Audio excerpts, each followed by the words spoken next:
네, 그죠? 연결핵을 넣어준 거고. 간이 가압장치를, 가압장치니까 압력을 쭉쭉쭉 넣어주는 장치가 되겠죠. 압력을 강하게 넣어주는 장치입니다. 나와 같이 뚜껑을 확 열었다. 그러니까 압력이 높았다가 고압이었다가 뚜껑을 딱 여는 순간 갑자기 저압으로 바뀌는 거야.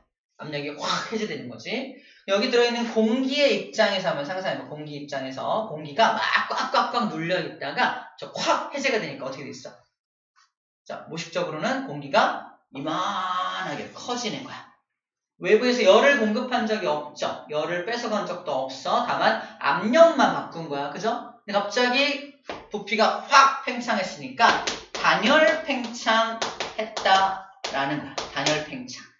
단열 팽창하면 이 녀석의 온도가 어떻게 되죠? 떨어지죠. 온도가 떨어지다가 어디까지 도달하면 이슬점까지 도달하게 되면은 수증기가 물방울로 응결될 거 아니야? 가뜩이나 향면기까지 넣었으니까 응결이 더 잘 되겠죠. 물방울이 막 만들어서 뿌옇게 흐려지는 현상이 발생될 겁니다. 옳지 않은 건 가에서 공기는 가죠. 압축된다. 압축되겠죠. 가에서 병안의 기온이 상승한다. 이건 단열 압축이죠. 반대로 단열 상태에서 압축되는 거니까 단열 팽창하고 반대죠. 오히려 온도가 올라갑니다. 온도계를 통해서 온도가 쭉쭉쭉쭉 올라가는 것도 확인할 수 있어요. 단열 팽창 온도가 떨어지는 거 확인할 수 있고요. 맞는 말입니다. 나에서 포화 수증기량이 증가한다. 온도가 떨어지면 포화 수증기량은 감소돼야죠. 포화 수증기량은 곡선이 뭐냐면 온도가 올라감에 따라서 포화 수증기량 곡선은 요딴 식으로 이렇게 올라갔었죠? 온도가 올라가면 올라갈수록 포화 수증기량이 증가하는 거고 온도가 떨어지면 포화 수증기량은 오히려 감소하게 되는 거죠. 그래서 증가한다는 말이 틀린 말이어서 틀린 말은 3번이 됩니다. 나에서 상대 습도가 높아진다. 자, 상대 습도 물어봤으니까 상대 습도 공식을 봐봐. 상대 습도는 그 온도에서의 포화 수증기량 분의 실제 가지고 있는 수증기량이죠. 얘가 가지고 있는 실제 수증기량은 변함이 없겠죠. 비가 오는 건 아니니까. 하지만 온도가 떨어지니까 어떻게 돼요? 포화 수증기량이 감소된다며. 그러면 상대 습도는 올라가야죠. 높아진다. 맞는 말이 됩니다. 자, 공식으로 접근하는 게 가장 깔끔합니다. 공식으로 접근해서 가장 깔끔하게 풀어주면 돼요. 그렇게 되겠네 이렇게 예상하는 게 아니라 공식 가지고 생각하는 게 가장 깔끔해요. 나에서 향면기는 응결핵 역할을 한다. 맞는 말이죠. 답은 3번입니다. 또 질문 있나요? 무슨 더 이상 없나요? 써는? 없어요? 시우는? 없어요? 없어요. 오늘은 다음 거를 배워보도록 합시다. 날씨의 변화.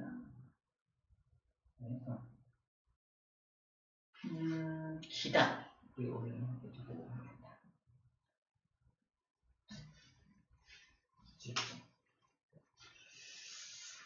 자, 그러면은 끊고 기단 설명을 할게요. 이어서 있다.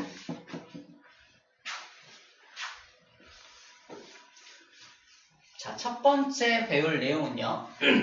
기단입니다. 기단. 1번 기단인데 암기법으로 기단은 어떻게 기억하면 좋냐면 공기가 단체로 모여있는 거야. 공기가 단체로 모여있는 걸 기단이라고 해요. 쉽게 말하면 우리나라 주변에 4개의 기단이 도사리고 있습니다. 왼쪽에 있는 기단, 왼쪽에 2개 기단이 있고 오른쪽에 2개 기단이 있죠. 기단 4개가 우리나라에게 영향을 끼치는 기단이야. 물론 고등과정 가면은 여기 적도기단이라는 기단이 또 등장하는데 일단 4개를 먼저 공부를 할게요. 기단이 뭐냐? 그냥 그 지역에서 공기가 단체로 모여있는 게 기단이야. 근데 기단은, 잘 들어, 기단은 자기가 존재하고 자기가 위치하고 있는 곳의 성질을 그대로 담습니다. 다시 말해서 여기 A라는 기단과 B라는 기단은 어디에 위치하냐면 육지 위에 위치하죠. C하고 D는 어디에 위치하냐? 오츠크 해, 북태평양, 다 바다입니다. 바다 위에 위치하는 거야. 정리하면 그래서 건조합니다. 건조해요. 왜 건조하지? 육지 위에 있으니까. 얘는 다습해요. 다습해. 습기가 많아. 왜 다습하지? 바다 위에 있으니까. 오케이? 기단은 그 지역의 성질을 그대로 담는 겁니다. 두 번째, 우리나라 중심으로 해서 이쪽 두 녀석은 북쪽에 있고요. 이 두 녀석은 남쪽에 있잖아. 북쪽에 있으니까 추울 거 아니야. 한랭합니다. 한랭해요. 그죠? 그 다음에 남쪽에 있는 것들은 따뜻합니다. 뜨거워요. 뜨겁습니다. 이 뜻이에요. 남쪽에 있는 거. 각각 자기만의 성질을 가지고 있는데 우리나라 주변으로 봤을 때 북쪽에 있는 것들, 육지에 있는 것들 충분히 예측할 수 있는 분이야.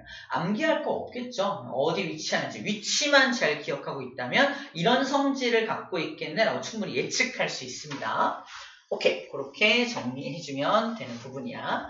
그럼 언제 우리에게 영향을 끼치냐면은 자, 봄, 여름, 가을, 겨울 순서로 설명할게요. 봄에 얘가 날아옵니다. 이동해. 우리 아들 확 이동합니다. 자, 이동하면은 얘가 육지에 있던 녀석이 어디를 지나서 와? 바다를 지나서 올 거 아니야? 그럼 일단 약간 성질이 바뀌기는 해요. 약간의 습기를 약간 공급받긴 하지만 기본 성질이 있기 때문에 굉장히 건조한 공기가 날아오게 됩니다. 조금 성질이 바뀔 수 있다는 거 기억해 주면 되겠네요. 성질이 살짝 변할 수 있다는 게 책에 나와 있는데 어디가 있냐면 어디 갔어? 플러스 강의 1번 봐봐. 플러스 강의 1번에 보면은 성질이 살짝 바뀔 수 있다 써있죠. 기단의 변질. 그래서 기단은 발생한 곳과 성질이 다른 곳으로 이동하면 성질이 변한다. 따뜻한 바다를 지나간다면 따뜻한 바다의 성질을 살짝 닮아갈 수 있다라는 말 쓰고 있는 거야. 살짝 성질이 변할 수는 있지만 기본 성질을 유지하면서 오는 경우가 더 많겠죠. 그런 약간의 가능성만 제시하고 있는 겁니다. 자, 우리 봄에 어떤 일이 벌어지냐 우리나라에.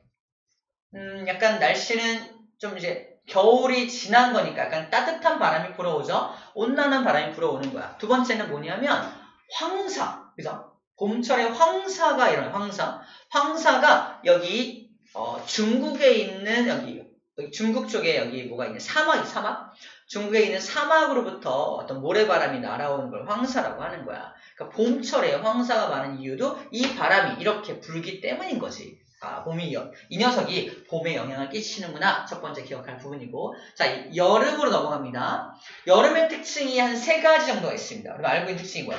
여름에 무슨 일이 벌어지죠? 덥다. 그죠?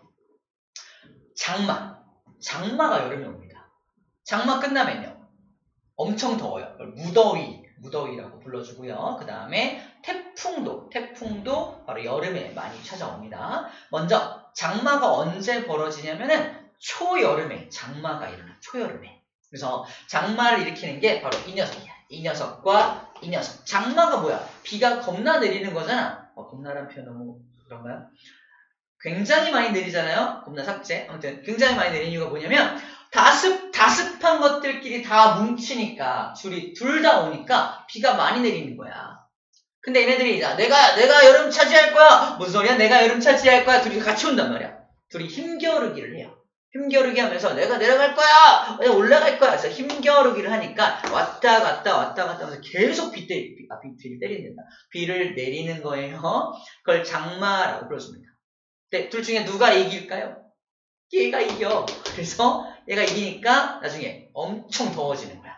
엄청 더워지는 겁니다. 늦여름, 초여름에 둘이 같이 장마를 일으키고요. 늦여름에 얘가 승리해서 얘가 확 밀고 들어오니까 고온 다습한 기후가 우리나라에 영향을 끼치게 됩니다. 이때 우리는 무더위가 찾아온다. 열대야가 찾아온다. 이런 말 하는 거예요.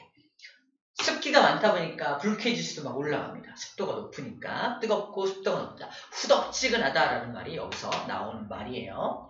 자, 이제 가을이 오는데 가을이 되면 태풍은 이제 여기서 오는 거야. 태풍이 여기서 오는 거고 가을이 되면은 또 얘가 영향을 끼쳐. 또 가을이 되면 얘가 또 가을에도 얘가 영향을 끼쳐요. 가을에도. 양치강 기단이 봄 가을에 약간 따뜻한 바람, 약간 여름 끝나고 약간 좀 더위가 누그러졌다 싶을 때 부는 바람이 얘가 또 불어오는 거야. 봄, 가을에 얘가 들어오는 거고 가을에는 또 어떤 특징이 있냐면 이제 겨울로 가는 대목이기 때문에 약간 서리가 내린다던가 겨울 초입에 서리가 내린다던가 이런 일들이 가을에 나타나고요. 굉장히 맑은 날씨를 보여주게 됩니다. 이게 가을의 특징이야. 바로 겨울 갈게요. 겨울은 얘가 영향을 끼칩니다. 겨울에. 지금이 겨울이죠? 겨울의 특징이 어때요? 춥다. 왜 춥죠? 얘가 추우니까. 그죠? 그리고 건조하죠? 쌤 맨날 아침마다 온몸에 크림을 발라야 돼요. 안 그러면 건조해서 막 몸이 따끔따끔 거려요. 경험 본 적 없나요? 그래서 항상 그 크림을 바릅니다. 크림. 아이스크림 발라요. 뻥이에요. 크림 발라요. 크림 바릅니다. 그게 건조하기 때문에. 그래서 겨울철에 건조한 이유가 바로 이 녀석 때문이야. 건조하니까 막 정전기도 막 일어나죠. 정전기 우리 배웠을 때 정전기도 일어나는 게 건조할 때 더 많이 일어납니다. 얘가 영향을 끼치는구나. 겨울의 특징은 한파, 엄청 춥다. 그죠? 폭설 뭐 이런 것도 내리고 겨울에 그런 특징을 가지죠. 자, 이런 것들이 기단이다. 기단이 우리나라에게 영향을 끼치는 것들을 우리나라 기준으로 4개의 기단을 설명을 하면서 함께 살펴봤습니다. 자, 이런 내용들 그대로 여기 써져 있는 거예요. 다 그 내용, 같은 내용입니다. 같은 내용이야. 같은 내용입니다. 어려운 거 없이 읽어보면 됩니다. 기단의 성질, 고위도, 저위도, 대륙, 해안 다 알고 있는 내용이에요. 고위도는 높은 지역이니까 춥겠죠? 저위도는 아래니까 따뜻하겠죠? 대륙은 건조할 거고요. 해양은 습기가 많겠죠? 그 얘기를 해주고 있는 겁니다. 오케이, 됐어요. 기단이 뭔지 설명을 했던 부분입니다. 끝났어요. 기단 끝. 공기가 단체로 모여있는 거야. 자, 이제 전선에 대한 얘기를 할 건데 전선은 이게 전선이야. 전선이 뭐냐면 찬 공기랑 따뜻한 공기가 서로 만납니다. 다시 말해 기단과 기단이 만나는 거예요. 그럴 수 있겠죠? 기단들이 곳곳에 배치되어 있으니까 기단이 밀려오면 다른 기단은 밀려나고 이럴 거 아니야. 기단과 기단이 만나는 중이야. 자, 근데 화살표를 잘 봐. 화살표를 보면은 지금 찬 공기가 화살표가 그려져 있죠. 뭔 소리냐면 찬 공기가 좀 더 힘이 센 경우야. 찬 공기가 힘이 세서 밀려오고 있는 경우를 표현하고 있는 거야. 자, 여긴 따뜻한 공기가 있는 겁니다. 그래서 문제. 찬 공기와 따뜻한 공기 중에 누가 더 무거울까요? 무거운 건 찬 공기가 무겁죠? 따뜻한 공기는 막 위로 올라가잖아. 그래서 찬 공기가 이렇게 밀려오는 거야. 자, 쌤이 따뜻한 공기야. 네, 놀고 있어. 정체, 기단, 정체하고 머물러 있는데 찬 공기가 막 밀려오는 거야. 어떻게 될까? 무거우니까 내 밑으로 파고들어요. 파고듭니다. 난 깜짝 놀랄 거 아니야. 파고드니까 그 파고든 면을 따라서 위로 확 깜짝 놀라서 올라가고 있는 장면을 상상해주면 확 올라가는 거. 이렇게. 찬 공기가 파고듭니다. 요 면이 뭐냐면 그래서 찬 공기랑 따뜻한 공기가 만나고 있는 면이야. 면이고 이 면을 갖다가 쭉 내려서 이 지표면 지상에다 선을 그어요. 즉 찬 공기하고 따뜻한 공기가 만나고 있는 선, 요 선을 전선이라고 불러주는 겁니다. 전선. 그 전선에서 하늘로 쭉 펼쳐져 있는 요 면 있죠, 면. 찬 공기, 따뜻한 공기가 만나고 있는 요 면을 전선면이라고 불러주는 거야. 전선면. 전선면은 요 면을 말하는 거예요. 라면이 아니라. 괜한 얘기를 잊어먹어요. 전선면은 그렇습니다. 전선면이 만들어져. 근데 전선면이 이런 경우에는 되게 급하게 만들어지게 됩니다. 어쨌든 전선이 뭔지 전선면이 뭔지에 대해서는 이렇게 설명을 하는 거야. 자, 이제 전선의 종류에 대해서 설명을 할 겁니다. 전선의 종류는요. 크게 2가지가 있어요. 크게 2가지. 첫 번째 전선은 바로 요전선입니다. 안녕 전선. 자, 요전선은 봐봐. 어디에 화살표가 있어? 파란 공기, 여기 파란 찬 공기 화살표가 있죠? 얘는 이제 밀려나고 있는 모습이라서 이거는 생각 안 해도 되고요. 아까 방금 봤던 그림과 똑같아요. 따뜻한 공기가 놀고 있는데 찬 공기가 밑으로 파고드는 거야. 따뜻한 공기가 확 올라가겠죠. 그러면서 상승하는 공기는 뭘 만든다고? 구름 만들죠. 구름을 이렇게 만드는 겁니다. 이렇게 만들어요. 자, 굉장히 빠른 속도로 확 올라가기 때문에 구름도 위아래로 발달된 구름이 만들어집니다. 구름이 이렇게 층층이 쌓이는 구름이 만들어진다 해서 이런 구름을 뭐라고 부르냐면은 쌓여있는 구름, 쌓을 적자 써서 쌓여있는 구름 문자, 저군형 구름이 만들어진다라고 표현합니다. 저군형 구름 만들어집니다. 위아래로 발달하니까 여기서 비가 내리면 좁은 지역에 이 지역에만 소나기 비가 확 내리게 돼요. 그때 전선이 여기가 전선이죠. 한 땅에 맞닿은 게 전선이잖아. 이때는 누구 힘이 세서 만드는 전선이야? 찬 공기의 힘이 세서 만들어진 전선이기 때문에 이름이 한랭전선이라고 불러줍니다. 한랭이 차갑다는 뜻이잖아. 찬 공기의 힘이 세서 만들어진 전선, 이름이 한랭전선이에요. 자, 그러면 이 전선은 이동합니다. 왜 이동하냐면, 내가 따뜻한 공기인데 찬 공기가 파고들어. 막 밀고 들어오잖아. 밀고 들어오면은 얘가 전선이 쭉쭉쭉쭉쭉쭉쭉 이렇게 밀고 들어오는 거야. 전선이 이동합니다. 전선과 함께 전선면도 같이 이동하겠죠. 같이 이동합니다. 특히 우리나라 같은 경우는 편서풍 지대이기 때문에 서에서 동으로 바람이 불어요. 이쪽이 항상 서쪽입니다. 서쪽이고요. 이쪽이 동쪽이니까 항상 바람이 이렇게 부는 편이 많기 때문에 전선도 항상 오른쪽으로 이동한다 보면 돼요. 그러면 이제 앞과 뒤의 개념이 생겨요. 전선의 앞쪽이 어디야? A와 B 중에 전선의 앞쪽이 어디입니까? 앞으로 갈 곳이 앞이니까 여기가 앞쪽이야. 여기가 뒤쪽입니다. 그래서 뭐라고 말하냐면 전선의 뒤쪽에서 비가 내린다 라고 표현합니다. 전선의 뒤에서 비가 내린다. 어떤 비가 내린다? 좁은 지역에 소나기 비가 내린다 라고 표현을 해요. 시험 문제, 전선의 앞쪽에 비가 온다. 틀렸죠? 전선의 뒤쪽에 비가 오고요. 전선의 뒤쪽에 구름이 생기죠. 전선의 뒤쪽이라는 개념, 여기가 뒤가 되고요. 뒤, 그러니까 앞이 되겠죠? 앞이 어디고 뒤가 어딘지 먼저 구분을 해줘야 됩니다. 자, 내가 여기 서 있어요. 현재 어떤 상태? 천국이야. 따뜻한 공기이고요. 비도 안 와. 근데 곧 나를 전선이 통과해 지나가겠죠. 곧 무슨 일이 벌어지나요? 소나기 확 내리고 차가운 공기 안에 들어가니까 추워지겠죠. 곧 있을 장면은 이런 장면, 비가 오네 이러고, 그죠? 전선 통과 후에는 어떻게 되겠느냐? 이것도 시험 문제로 물어봅니다. 자, 이 사람이 전선 통과 후에 어떻게 됩니까? 소나기 비를 맞게 돼요. 추워지겠네요. 그죠? 이런 걸 찾아줄 수 있으면 됩니다. 이게 한랭전선의 특징이야. 어려운 거 없죠? 그리고 이게 전선면의 기울기가 굉장히 급합니다. 굉장히 가파르죠? 가파른 전선면의 기울기를 보이고 있습니다. 전선면의 기울기가 급하다까지 정리해주면 돼요. 자, 온난전선하고 비교해 보면 됩니다. 온난전선은 이렇게 생겼습니다. 이게 온난전선이에요. 자, 여기는 따뜻한 공기가 밀려오고 있어요. 자, 봐. 찬 공기가 놀고 있어. 찬 공기 되게 무겁잖아. 무거운 찬 공기가 있어요. 정체되어 있는데 따뜻한 공기가 확 이렇게 밀려오는 거야. 어떻게 될까? 따뜻한 공기는 가볍잖아요. 가벼운 공기가 무거운 공기를 막 때려. 무거운 공기는 뭐야? 꿈쩍도 안 하진 않지만 막 때리니까 뭐야? 하면서 이렇게 밑으로 파고들 수는 없습니다. 그죠? 아까처럼 밑으로 파고들 수는 없기 때문에 얘를 타고 올라가. 차가운 공기를 타고 쭉 올라가겠죠. 그래서 전선면이 이런 식의 전선면이 생겨나는 거예요. 차가운 공기를 타고 올라가기 때문에. 아까보다 전선면의 기울기가 어때요? 기울기가 굉장히 완만하죠. 근데 어쨌든 타고 올라가니까 여기를 따라서 구름이 이렇게 형성되는 거야. 쌓여있는 구름이 아니죠. 타고 이렇게 층층층층 마치 계단처럼 생겨있는 구름이라서 이런 구름을 계단 모양, 층운형 구름이 생겨난다라고 표현을 하고요. 두껍지가 않다 보니까 소나기가 안 내려. 되게 부슬비가,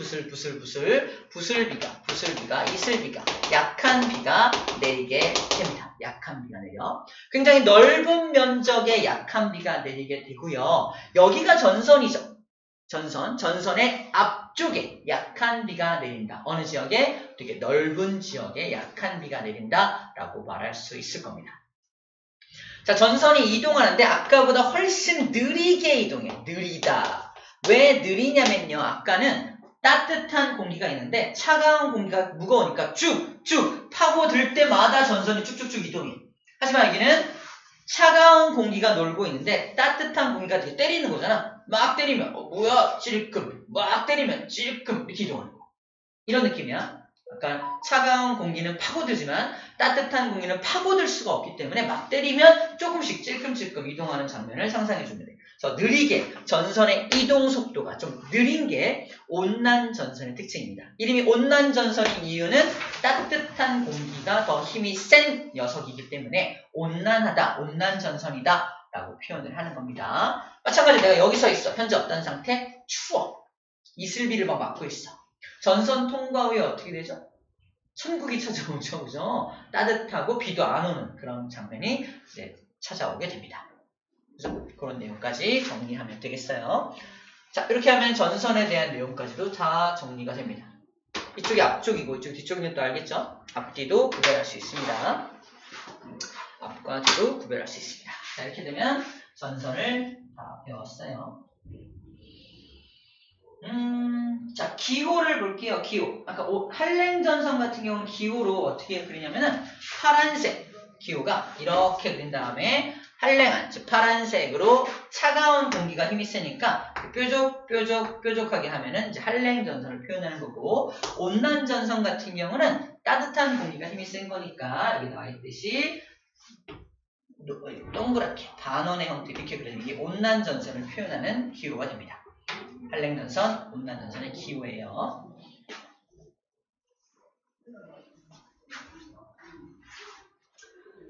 자, 나머지 두 개의 전선을 소개할 텐데, 자, 이거는 어떻게 보면 되냐면, 자, 아까 그 그림인데, 이 그림을 설명할게요. 자, 이거, 여기는 초여름이야. 초여름에는 누구랑 싸운다 그랬지, 아까? 여기는 오호츠크해 기단과 북태평양 기단이 서로 힘겨루기를 할 때가 초여름이죠. 초여름에. 그래서 이 북태평양은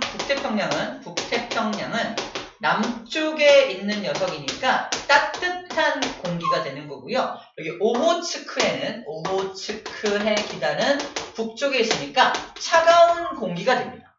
오호츠크해 입장이 되어봐 내려갈 거야 하면서 차가운 공기가 밀고 내려오니까 한랭전선이 아래쪽으로 형성되겠죠. 그래서 그림이 이렇게 그림 그려서 아래로 뾰족 내려갈 거야. 한랭전선이 아래쪽으로 형성되어 있는 거야. 얘는 가만히 있나? 난 올라갈 거야 이럴 거 아니야. 그러니까 위로 온난전선이 형성되게끔 이렇게 되겠죠. 서로 대치하고 있으니까 난 내려갈 거야 올라갈 거야 하니까 이렇게 이 라인을 기준으로 해서 위아래로 이렇게 그림을 그리게 되겠죠. 서로 힘겨루기를 하고 있으니까 무슨 전선이다? 정체되어 있다. 그래서 정체되어 있는 전선, 정체전선이 형성된다 라고 표현합니다. 대표적인 정체전선이 장마전선이에요. 우리가 알면 장마전선이 대표적인 정체전선입니다. 정체전선이 돼요. 자, 그래서 이렇게 생긴 게 정체전선이구나 충분히 이해할 수 있는 부분이고요. 자, 그 다음에 잠깐 봐봐. 여기 앞에 온난전선이 이렇게 형성이 되어 있고요. 동시에 뒤쪽에 동시에 한랭전선이 형성된 녀석을 좀 이따 배울 건데 이런 게 있다면 자, 한랭전선은 굉장히 빠르게 움직이겠죠. 근데 온난전선 어때요? 굉장히 느리게 움직입니다. V는 속도를 뜻해요. 속도가 느리다. 그럼 잠시 후에 어떤 일이 벌어질까? 얘가 얘를 따라잡겠죠. 한랭전선은 차가운 공기가 힘이 센 거고요. 온난전선은 따뜻한 공기 힘이 센 건데 얘가 얘를 따라잡으면 뒤에서 얘를 푹 찌르겠죠. 뒤에서 푹 찌른 모습을 굳이 그림으로 그리면 요딴 모습이 되겠죠. 같은 방향을 바라보겠죠. 이 녀석은 빡 따라잡으면 차가운 공기가 힘이 센 것도 아니고 따뜻한 공기가 힘이 센 것도 아닌 둘이 따뜻한 공기와 차가운 공기가 만나게 되는 거니까 그 두 세력이 만나게 되는 거니까 힘이 완벽하게 상쇄돼서 사라져버립니다. 전선이 사라져버려요. 둘이 빡 만나는 순간 전선이 사라져버립니다. 얘는 힘겨루기를 하는 전선이지만 얘는 뒤에서 한랭전선이 온난전선을 덮쳐버려서 완전히 없어져 버리기 때문에 곧 없어져 버릴 전선, 그래서 폐자, 다들 폐자야. 전선이 사라진다. 그래서 폐색이다. 폐색전선이라고 불러줍니다. 회색전선의 그림과 정체전선의 그림이 조금 방향이 다른 것만 잘 확인해 주면 될 것 같습니다. 됐나요? 오케이. 이렇게 하면은 되겠네요. 자, 그러면 실험 하나만 보고서 바로 문제 풀 수 있겠다. 이 실험 봐봐. 이게 뭐냐면요. 한쪽에는 찬물을 받아놓고 한쪽에 따뜻한 물을 받아놓고 누가 찬물인지 따뜻한 물인지를 구별하기 위해서 파란색 색소, 빨간색 색소를 넣어놓은 거야. 그 다음에 칸막이를 들었어. 딱 들면 어떻게 되겠어요? 둘이 섞이겠죠? 근데 차가운 물은 무거우니까 밑으로 깔릴 거고요. 따뜻한 물은 위로 올라가겠죠? 그래서 이렇게 전선면이 생겨나고 여기가 전선이 생겨나겠죠? 전선과 전선면에 대한 걸 눈으로 확인하기 위한 실험입니다. 우리 차가운 공기, 따뜻한 공기는 눈에 안 보이니까 눈에 보이게끔 물 갖다 실험을 한번 해본 거야. 똑같은 원리니까 자 그런 걸 평소 원리를 보게 된 겁니다. 나이스! 어렵지 않죠? 83쪽 문제 풀어봅시다. 어렵고 싶네요.